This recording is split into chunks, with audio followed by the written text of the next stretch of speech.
46절에서 마지막 절까지 우리 한번 읽어보겠습니다. 교독으로 하나님 말씀을 한번 읽어보겠습니다.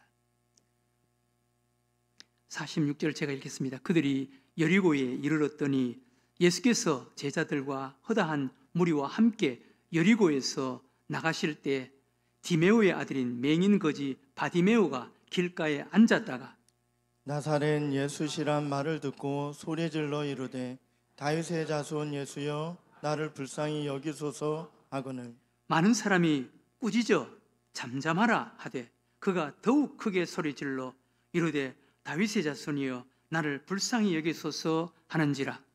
예수께서 머물러 서서 그를 부르라 하시니 그들이 그 맹인을 부르며 안심하고 일어나라 그가 너를 부르신다 하매 맹인이 겉옷을 내버리고 뛰어 일어나 예수께 나아오거늘 예수께서 말씀하여 이르시되 내게 무엇을 하여 주기를 원하느냐 맹인이 이르되 선생이며 보기를 원하나이다. 다 같이 읽겠습니다. 예수께서 이르시되 가라 내 믿음이 너를 구원하였느니라 하시니 그가 곧 보게 되어 예수를 길에서 따르니라. 아멘.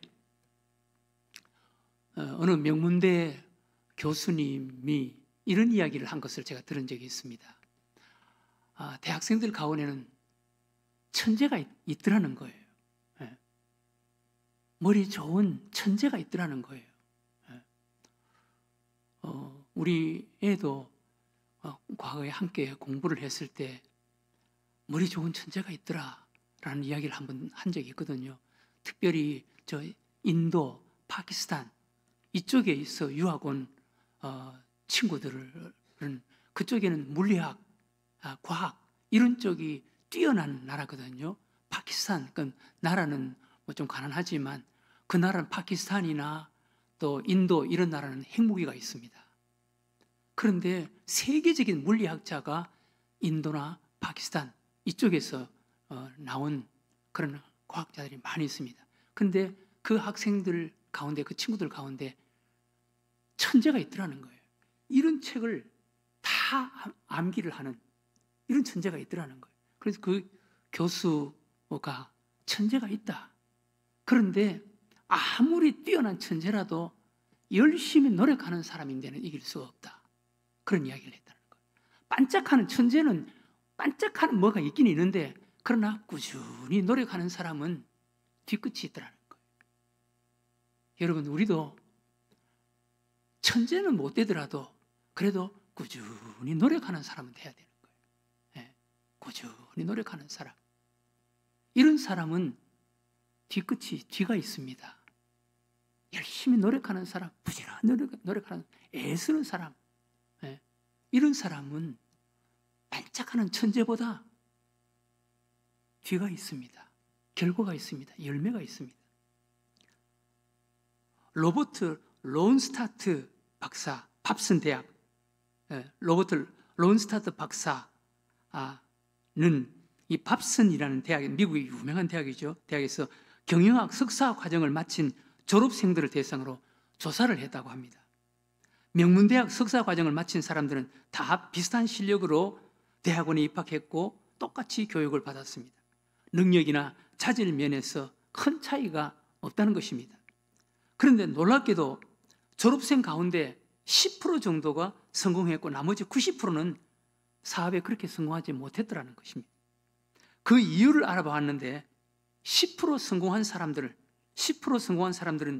용기를 내어서 인생에 과감히 도전해서 힘들고 어려워도 실패해도 끊임없이 도전하는 이런 인생을 산 사람, 그 10%는 성공을 했더라는 것입니다. 그런데 나머지 90%의 사람들은 더 좋은 환경, 더 좋은 조건, 완벽한 상황이 만들어질 때까지 계속 기다리는 사람이었다는 것입니다. 더 좋은 환경, 더 좋은 조건, 완벽한 상황이란 사실 있을 수가 없는 거예요. 지금 좀 힘들고 어려운 상황이라도 부딪히고 도전하고 넘어지더라도 어렵더라도 실패하더라도 또 도전하고 이런 사람들이 성공하더라는 것입니다. 네. 여러분, 오늘 우리가 읽은 바디메오 여러분 한번 보세요. 속인 거지 바디메오. 뭐 우리가 한두 번 설교 들은 것도 아니잖아요. 속인 거지 바디메오. 소경이었고 거지였습니다. 그러니 그 인생 자체가 얼마든지 인생을 포기할 수 있는 이런 조건을 가지고 있는 사람 아니었겠습니까? 이런 사람에게 희망이란 무슨 희망이 있겠습니까? 네. 이 소경거지 바디메오 소경이었습니다. 소경이어도 그래도 뭐 좀 먹고 살만하다면은 뭐까지 그래도 살 수 있죠. 그런데 소경이면서 밖에 나가서 구걸을 해야만이 하루하루 살아갈 수 있는 이런 사람이었습니다. 이런 사람이면은 그저 뭐 하루하루 그냥 목숨이 붙어 있으니까 하루하루 사는 정도, 이런 정도가 아니었겠습니까? 자신의 어떤 운명, 자신의 환경, 형편, 처지에 포로가 되어서 그저 낙심하고 그저 그럭저럭 그렇게 살아가는 이런 사람 아니었겠습니까? 이런 사람에게 희망이 어떻게 해당되겠습니까? 네. 그런데 이 소경거지 바디메오 보세요. 이 소경거지 바디메오에게 우리가 배울 수 있는 것은 크게 세 가지입니다. 네. 첫 번째, 희망을 걸고 기다렸다는 거예요. 희망을 걸고 기다렸다. 이 소경거지 바디메오도 아마 길에서 구걸을 하다가 지나다니는 사람들에게 흘려듣는 말로 예수님에 대한 이야기를 들었겠죠. 예수님의 이야기. 여러분, 흘려듣는 말도 좋은 이야기 귀에 들려오면 들을 귀 있는 사람은 들어. 예수님께서 들을 귀 있는 사람은 들으라 그랬는데, 여러분, 들을 귀가 있는 복이 있어야 됩니다. 12해를 혈루병으로 앓던 여자도 있던 것도 다 허비했다 그래요. 많은 의원에게 많은 괴로움을 받았고 있던 것도 다 허비했다. 그런데 예수의 소문을 듣고 그 정도 같으면 소문에 몸서리 나는 사람. 여러분, 중병 오래 가지고 있으면요, 천 가지 만 가지 방법, 천 가지 만 가지 이야기 다 듣습니다. 그런데 그 많은 이야기를 듣고 그 이야기에 다 해봤다는 거. 그러니까 12해를 혈루병으로 여자가 하혈을 하는 병 얼마나 고통스럽겠어요. 요즘같이 무슨 샤워 시설이 좋습니까? 요즘같이 속옷을 갈아입을 수 있는 이런 좋은 환경이 되었겠습니까? 얼마나 고통스럽겠어요. 그래서 죽지 못해서 살아있으니까 어떻게든 병을 고치기 위해서 많은 의원에게 많은 고통을 당했다는 거예요. 이 소리 저 소리 소문의 몸소리가 났어요. 그런데 예수의 소문을 듣고, 여러분, 들을 귀가 있어야 돼요. 들을 귀가. 소문을 잘 듣는, 이야기를 잘 듣는 이런 자가 복이 있습니다. 복 받을 수 있는 말은 그냥 흘려들어 버리고, 그렇지 않는 말만 그냥 들려오는 사람이 있습니다. 할 수 없지 뭐 어떡하겠습니까? 그런 대로 살아야지. 그런데 여기 소경거지 바디메오는 길에서 구걸을 하다가 지나가는 사람들의 이 이야기를 귀동냥으로 들은 거예요. 귀동냥으로 예수님에 대한 이야기를 들은 거예요. 그때부터 예수님에게 기대를 갖기 시작했습니다. 예수님에게 기대를 갖기 시작했습니다. 예수님께 희망을 갖기 시작했습니다. 여러분, 소경거지 바디메오 같은 사람이 꿈, 희망, 기대, 그게 가당한 말이겠습니까? 그런데 이 소경거지 바디메오는 귀동냥으로 들은 그 이야기, 예수님에 대한 이야기, 그 이야기를 듣고 예수님에게 희망을 갖기 시작한 거예요. 나도 예수님을 만나면 나도 눈을 뜰 수가 있다. 나도 그 예수님이라는 사람 만나면, 예수님이 그런 능력을 갖고 계신 분이신데, 그런 분이신데 나도 예수님을 만나면 눈을 뜰 수 있다. 내 문제를 해결할 수 있다. 여러분, 그 당시에는 소경이 눈을 뜬다, 그런 말조차 없었습니다. 그러나 이 소경거지 바디메오는 예수님이 이런 일을 하셨다, 이런 능력을 행하셨다, 이런 기적을 행하셨다, 그분은 하나님이시다, 그 소리를 듣고 자기가 도저히 희망을 가질 수 없는 절망적인 이런 상황을 가지고 있었는데도 예수님이라면 나도 눈을 뜰 수 있다, 나도 해결할 수 있다 라는 희망을 가진 거예요. 여러분, 여러분들도 어떤 문제든 예수님에게 희망을 한번 걸어보세요. 된다니까요. 네, 된다니까요. 그렇다고 해서 뭐 지금 사라처럼 나이가 지금 70, 80 됐는데 나도 아들을 낳을 수 있어, 막 그런 희망은 글쎄 뭐 가지면은 그것도 뭐 믿음이기는 하겠지만은, 그러나 여러분, 어쨌든 여러분 예수님에게 희망을 거는 것, 이건 정말 대단한 믿음이에요. 대단한 믿음이에요. 예수님에게 희망을 걸었습니다. 그래서 늘 길가에 나와서 예수님을 기다린 거예요. 예수님을 기다린 거예요. 그런데 어느 날 예수님이 여리고로 지나가는데, 예수님은 처음이자 마지막 길입니다. 십자가에 못 박혀 죽기 위해서 가는 길입니다. 그런데 이 속인거지 바디메오가 예수님을 만나면 나도 눈을 뜰 수 있어 라는 이런 기대와 희망을 가지고 매일 길거리에 나와 앉아서 기다리니까 예수님을 만나게 되는 거예요. 여러분, 이런 간절한 그런 바람, 기대 가지고 있으면요, 기회는 주어지는 거예요. 기회는 주어지는 거예요. 네. 어느 날 길에서 앉아 있는데 지나가는 사람, 그 예수님이 지나가면은 많은 무리가 지나가지 않았겠습니까? 많은 무리가 지나가는데, 웅성웅성거리면서 많은 무리가 지나가는데, 많은 무리들이 한두 번 지나갔겠어요? 그런데 이 속인거지 바디메오는 예수님에게 민감하니까, 예수님의 예자만 들으면 눈이 번쩍 뜨여지는 이 정도로 예수님에게 희망을 갖고 있고 관심을 갖고 있으니까, 예수님이 지나가신다라는 소리를 듣고 그냥 마음의 눈이 번쩍 뜨이는 거예요. 생각이 번쩍 뜨이는 거예요. 그때부터 소리를 지르는 거예요. 소리를 지르는 거예요. 다윗의 자손 예수여, 나를 불쌍히 여기소서. 내가 주님을 얼마나 기다렸는데. 소리를 지르는 거예요. 예수님께 기도하는 거예요. 나를 불쌍히 여겨주세요. 나를 도와주세요. 나를 도와주세요. 막 소리 지르는 거예요. 그런데 그냥 기도하는 정도가 아니에요. 그냥 소리 지르는 정도가 아니에요. 사람들이 소경 거지니까 사람 취급했겠어요? 발로 차고 밀쳐내고 그냥 잠잠하라, 조용하라, 그러면서 사람들이 그냥 무시하고 밀쳐내는 거예요. 네. 그럼에도 불구하고 다윗의 자손 예수여, 나를 불쌍히 여기소서. 여러분, 우리가 예수님을 부르고 예수님 앞으로 나아가고 기도하는데 그냥 양탄자 깔아주는 게 아니에요. 사탄 마귀는요, 막습니다. 방해합니다. 네. 여러분, 예수 잘 믿으려고 한번 노력해 보세요. 반드시 방해합니다. 반드시 사탄 마귀는 막았습니다. 네. 그런데 이 소경거지 바디메오는 사람들이 막아서고 발로 차고 밀쳐내고 하더라도 그냥 떨쳐버리고 그냥 다윗의 자손 예수여, 나를 불쌍히 여기소서. 여러분, 신앙생활 하는데 방해 요소가 얼마든지 있을 수가 있습니다. 방해 요소가 있을 수가 있습니다.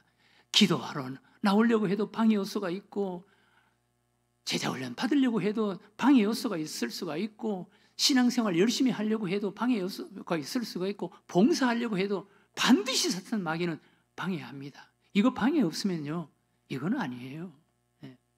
신앙생활 열심히 하려고 하면요, 사탄 마귀가 반드시 막았습니다. 반드시. 예수님께서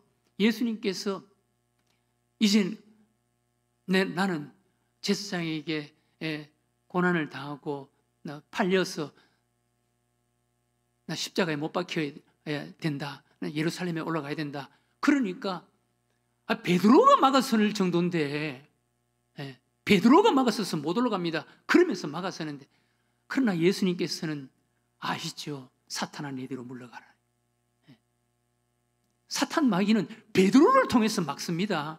베드로를 통해서, 사탄 마귀는요 때로는 가족들을 통해서 막을 수도 있습니다. 남편이나 아내를 통해서 막을 수도 있습니다.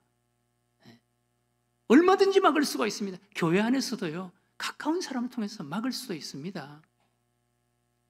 사탄 마귀는 막습니다. 그러나 소경거지 바디메오 보세요. 그 막는다고 해서, 거부한다고 해서 소경거지 바디메오 포기할 사람이 아니에요. 포기했으면 벌써 포기했지. 이 소경거지 바디메오는 그럼에도 불구하고 더욱 크게 소리 질러, 더욱 크게 소리 질러, 다윗의 자손 예수여 나를 불쌍히 여기소서. 여러분, 그 간절함, 그 처절함, 그 목소리가 예수님의 귀에 안 들리겠어요? 여러분, 우리도 예수님의 귀에 들릴 정도, 예수님의 귀에 들릴 정도, 예수님은 귀가 먹은 것이 아니에요. 우리 마음에 얼마나 간절함, 사모하는 마음을 가지고 기도하느냐에 달린 것이지, 뭐 큰 소리 친다고 해서 예수님이 귀가 먹은 것이 아니에요. 처절하게 소리를 지르니까, 부르니까 예수님께서 뒤를 돌아서서 바라보시고 저를 내게로 데리고 오라. 저를 내게로 데려오라.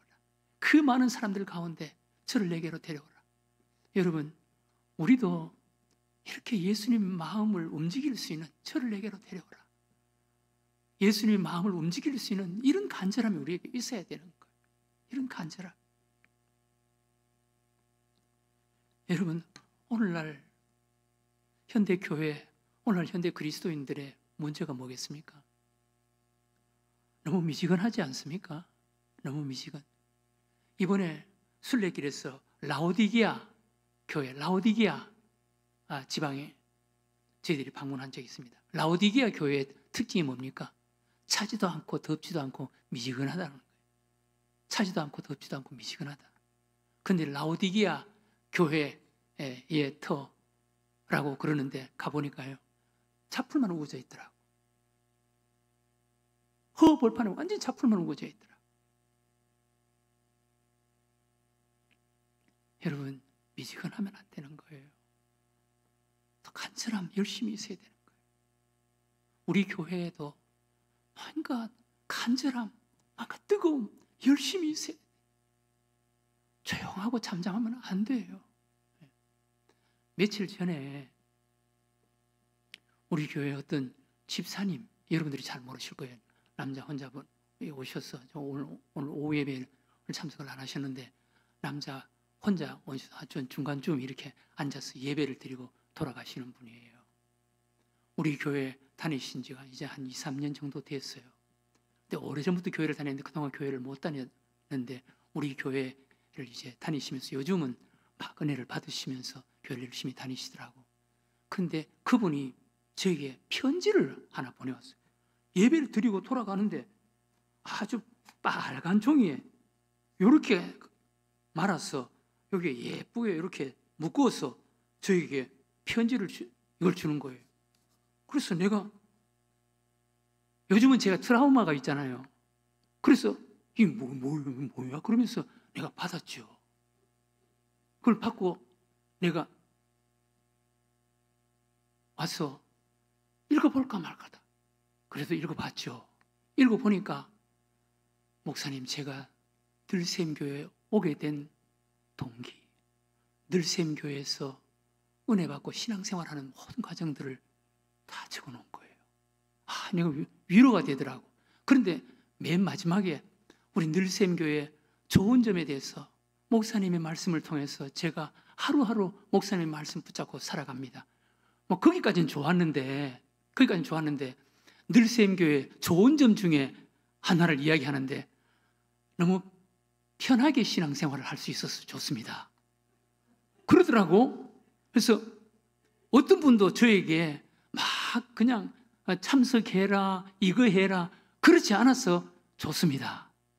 그러더라고. 그 소리를 들으니까, 야, 이게 칭찬이야, 이게 뭐야, 이게 무슨 뜻인가.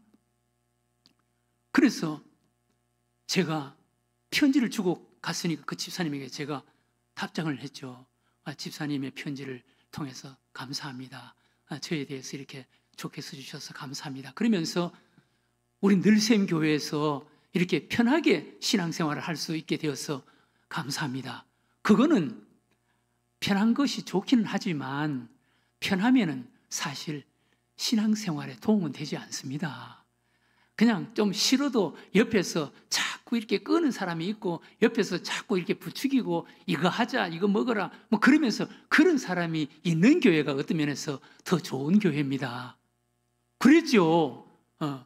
그게 뭐 좋을 수도 있지만은 그게 사실 신앙생활에 나중에 집사님이 영적으로 성장하고 성숙해서 보면은 편안했던 것이 그게 그렇게 좋은 것은 아닙니다. 좀 귀찮고 싫더라도 옆에서 자꾸 이렇게 끌고 뭘 하자 참석해라 라고 하는 교회가 영적으로 건강하게 성장하는 데 도움이 됩니다. 그것은 우리 교회의 좋은 점이 아니라 사실 우리 교회가 바꿔줘야 할 내용입니다. 제가 그러면서 편지를 써서 이제 문자로 보냈어요. 그런데 그분이 저인데 이제 전화를 했어요. 전화를 해서 그래서 막 재미있게 대화를 했죠. 대화를 하면서 제가 맨 마지막에 그걸 이야기했죠. 집사님, 우리 교회에서 편하게 신앙생활하는 거 그거 사실 좋은 게 아니에요. 그거 교회는 좀 귀찮게 해야 그래야 믿음이 좀 자라고 영적으로 또 성장할 수가 있습니다. 우리 교회에서 좀 너무 편하게 신앙생활하는 거 너무 좋아하지 마세요. 그래서 앞으로 제자훈련도 받고 앞으로 봉사도 하고 그러세요. 그러니까 그분이 저에게 이렇게 말하는 거예요. 목사님, 사실 그것은 제가 반대로 이야기를 했습니다. 그러는 거예요. 늘샘교회 제가 몇 년을 다녔는데 한 번도 저에게 뭘 하라 소리를 하지 않았습니다. 한 번도 식사를 하라, 목장 모임에 참석해라, 봉사하는 데 참석해라, 한 번도 그런 소리를 들어본 적이 없습니다. 그런 거예요. 그 소리를 듣고 내가 얼마나 마음이 아프든지. 우리 교회 미지근한 교회 아닙니까, 여러분? 그랬어야 되겠습니까? 적어도 여기 앉아 계시는 여러분, 주일 낮에 모르는 사람이 혹시 식사 안 하고 그냥 내려가면은 붙잡고 우리 교회 반찬은 없지만 그래도 점심 같이 먹으면 참 맛있습니다. 그러면서 붙잡고 같이 식사하세요. 같이 식사하고 가세요. 한번 붙잡아 보세요. 얼마나 좋겠습니까? 여러분 목장 모임에 참석하지 않는 분 계시면은 목장 모임에 참석을 한번 하라고.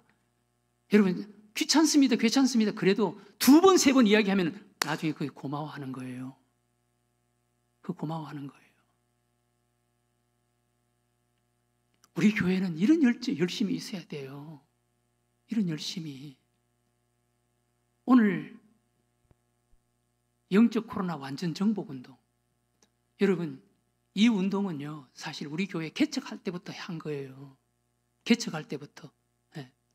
새생명 축제, 총동원 초청주일, 해피데이. 지금까지 행사 이름은 조금 바뀌어 왔지만 우리 교회 개척한 해부터 새생명 축제, 총동원 초청주일, 해피데이 지금까지 해온 거예요. 그런데 지금까지 해오면서 지금까지 그런 운동, 그런 행사를 하면서 사실 우리 교회 많이 전도했죠. 많이 전도했죠. 그런데 몇 년 전부터 제 마음속에 참 아쉬운 것이 있더라고. 보통 11월 달에 이제 새생명 축제, 총동원 초청주일, 해피데이. 11월 달에 이제 D-Day가 있거든. 총동원 초청주일이 있거든요. 그래서 11월 달이라 그러니까 조금 여유를 갖고 시작을 항상 좀 늦췄어요. 그러다 보니까 7월 달, 8월 달이 되니까 여름 행사들이 막 있어지고 7월 달, 8월 달 되니까 휴가철이 되어서 이게 안 되는 거예요.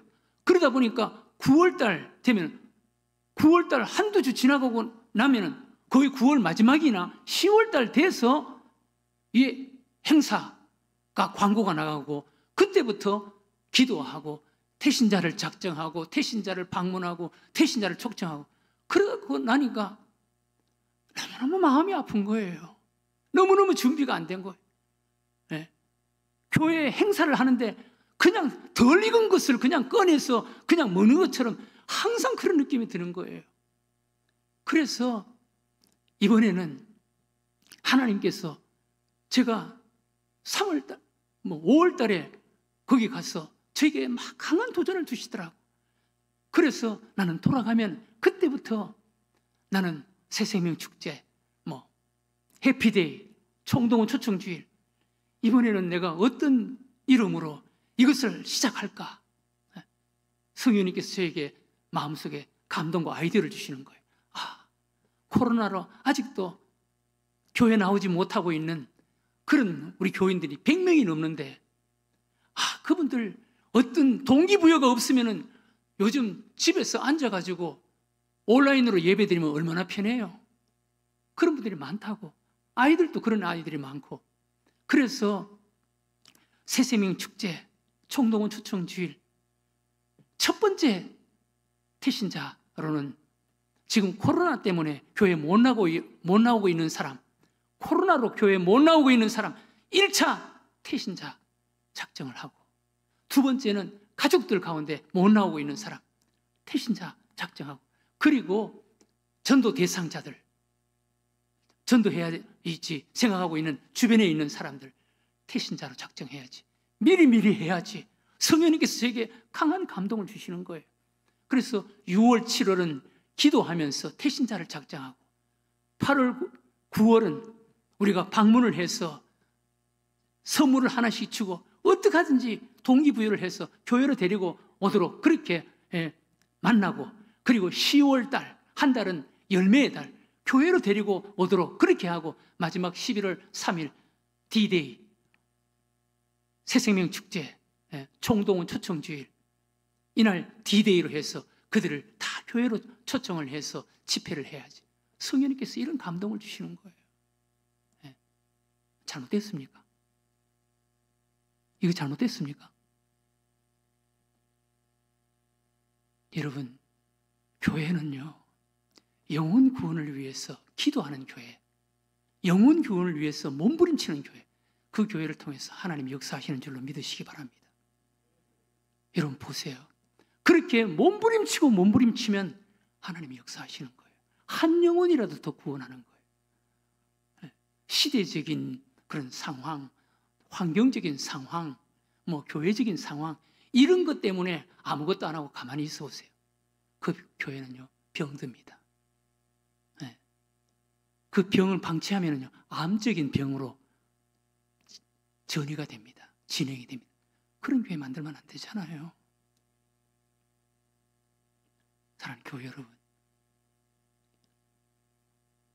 영적 코로나 완전 정복운동, 새생명축제, 총동원 초청주일, 해피데이, 우리 늘샘교회 여러분들이 그것을 놓고 기도하세요. 그리고 지역장들, 그리고 우리 교육기관 부서장, 부장들, 각 교육기관별로 여러분 그걸 놓고 기도하세요. 하나님께서 반드시 함께해 주실 줄로 믿습니다. 열심과 열정이 있는, 뜨거움이 있는 교회, 기관, 하나님이 함께 하시는 거예요. 이런 교회, 이런 기관을 만들어가는 여러분들과 저가 되시기를 주의 이름으로 축원합니다. 하나님 아버지,